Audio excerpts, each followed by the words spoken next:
Pourquoi vos productions skincare déçoivent vos clients, partie 2.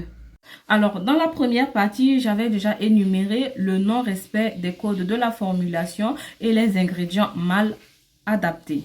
Et donc, le troisième facteur ici qui engendre cela, c'est tout simplement la concentration de tes actifs. Ici, on rencontre souvent deux problèmes. Soit une concentration qui est insuffisante, soit une concentration qui est trop élevée.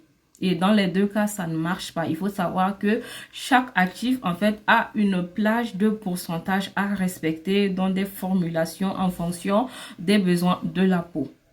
Par exemple, si vous voulez formuler un produit pour la peau grâce à tendance acnéique, je prends un exemple, d'accord, et que votre actif clé, ici, c'est l'acide salicylique. Et si vous mettez une concentration de 0,1%, par exemple, soyez sûr que vous n'aurez aucun effet sur la peau.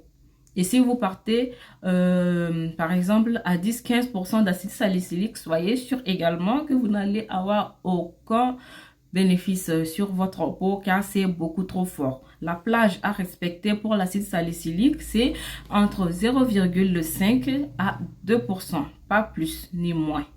D'accord? 0,5 à 2%. Donc, et il faut savoir également que chaque actif, en fait, est différent et aura des pourcentages différents en fonction des résultats escomptés. Alors, le quatrième facteur qui va empêcher tes produits d'avoir de très bons résultats, c'est le mauvais pH. Oui, en fait, le pH, même si vous avez tout suivi du début à la fin, c'est-à-dire remplir les règles de la formulation, choisir des ingrédients adaptés, également des pourcentages bien proportionnés, si le pH est mauvais, votre produit va être mauvais. Vous devez savoir qu'un produit avec un pH non optimal peut rendre certains produits inefficaces, certains ingrédients actifs, je veux dire, non inefficaces. Et je vais prendre l'exemple de la vitamine C. Nous savons très bien que la vitamine C fonctionne mieux à un pH acide entre 3 et 4. Et ici, je parle de la vitamine C forme acide ascorbique, ok?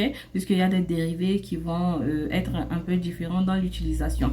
Ici, je parle de l'acide ascorbique qui a un pH de 3 à 4 pour être bien fonctionnel.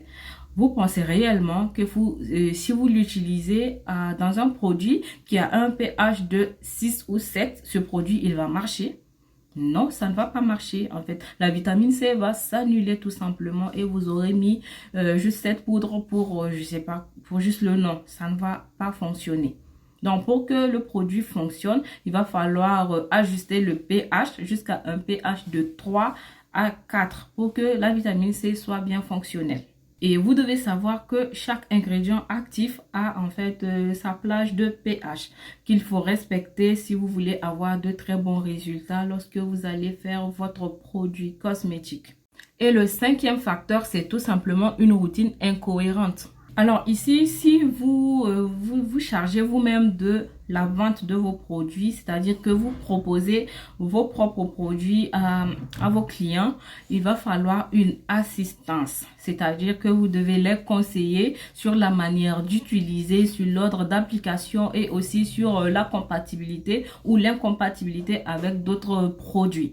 Parce que l'incompatibilité, ça crée des dégâts. Ça peut engendrer des irritations de la peau, une inefficacité des intrants que vous avez mélangés, du coup, pas de résultat. Donc, vraiment, le timing et l'ordre d'application est crucial et vous devez communiquer cela avec vos clients.